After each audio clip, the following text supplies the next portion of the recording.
This mindset switch is going to expedite your success with e-commerce dropshipping. See, the moment you stop considering dropshipping as a casual business, as a get-rich-quick scheme, and you start considering it as a real legit business like a physical store or brick-and-mortar store, that is the exact moment when you are going to start seeing results for your business. See, the main reason why a lot of people fail with this business is that they do not take it seriously. They think that it's an online side hustle that they are going to get results from just by throwing products on a random store, throwing random ads on Facebook and just generate results very easily, like it was the case back in 2017-18. No, it's no longer the case. It has gotten, a lot harder than it used to be able to succeed with this business model, but that just means that you have to upgrade your skills, you have to upgrade your game when it comes to running an e-commerce dropshipping store. And this goes hand in hand with being committed full time and making sure that you maximize your learning, maximize your skill acquisition, trying to learn from different sources. But also, I encourage you guys to start thinking outside the box. This is another mindset shift that you guys have to adopt. Just because something is working for a guru online does not mean that it will necessarily work out for you. This is one of the things that has helped me generate results with this business model, is that the day when I left all those Facebook reading, all those posts, from random people, that just got started with this business model and listening to random gurus online and just followed my intuition, tested out different strategies on my own and figured what worked out best for me. That is when I started seeing a lot better results. So I encourage you guys to think outside the box. Nothing is set in stone, with this business model. You might come across a strategy that no one has ever tested but works wonders for you. So by all means, test different stuff and figure out what works out best for you.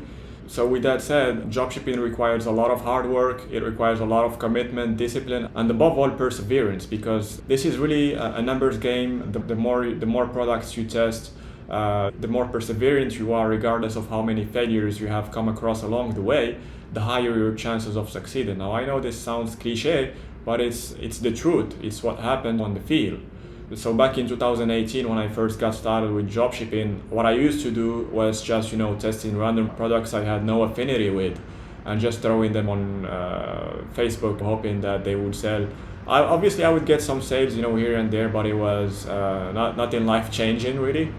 So it was a learning experience for me. And with all of those failures, what I realized is that once you commit yourself to one single thing, once you commit yourself to one product, one store, one strategy, over time, that's when the results are going to show up. Once you build a brand, you build a very nice professional branded store that's branded around the product that provides high value for your customers, that improves their lives, improves one of the products they own, or helps them save time, helps them save money, and make sure that store is very professional, clean, neat and tidy, not too busy. You choose some very nice brand colors, up to 2 brand colors. You choose a very nice brand name, something that's short, easy to remember, and use it as your domain name. You choose a very nice logo. That's when all the stars are going to align. That's when you are going to maximize your chances of achieving success with this business model. So that is exactly what happened to me.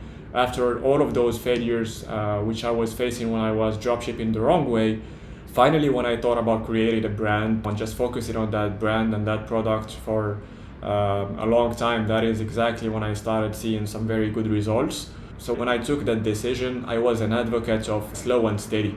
I was always a firm believer that if something generates very good results in the beginning very fast, then chances are that business is not going to last in the long term. It's not going to be sustainable, and you're not going to be able to live off of it for many months, many years ahead. Whereas something that is quite slow to take off in the beginning, you have to keep watering it every day, that there is some progress in the beginning, nothing too crazy, but that there is progress and the snowball effect going on in the beginning, then chances are that is the business that is going to be sustainable for you in the future, and that's going to be able to provide you with a steady, predictable income that you could live off of. So another important point, for me that aligns with this mindset is that you have to set very realistic goals. You cannot just get into any business and expect to make 6 figures in the first month. Like I said, if you manage to be very lucky to be able to achieve this, then chances are you're not going to be able to sustain 6 figures month in, month out. So with that in mind, when you get into a business, say dropshipping or affiliate marketing or whatever that business is, you should set very realistic goals in the beginning, because by setting very realistic goals, these goals will be quite easy for you to achieve, and you could achieve them much quicker, which in turn leads to you being much more confident. Once you are able to hit those goals quite fast, then that boosts your confidence, and it's just a snowball effect that is very positive for the bottom line of your business. So for example, when you first start an e-commerce business, you could set as a reasonable goal, you could set the goal of achieving 1 sale the first month. Then the next month you could you could increase that to, let's say, 3 sales a month, and then the next month, why not 9 sales or 10 sales a month? That is exactly the strategy that I followed for my business, and I believe it is one of the main drivers behind the results that I was able to achieve. So I am just sharing with you guys what worked for me. I hope you guys found this information valuable. I hope you're gonna apply it in your e-commerce endeavors. So with that being said, thank you for watching this video, and I'll see you guys again in the next one.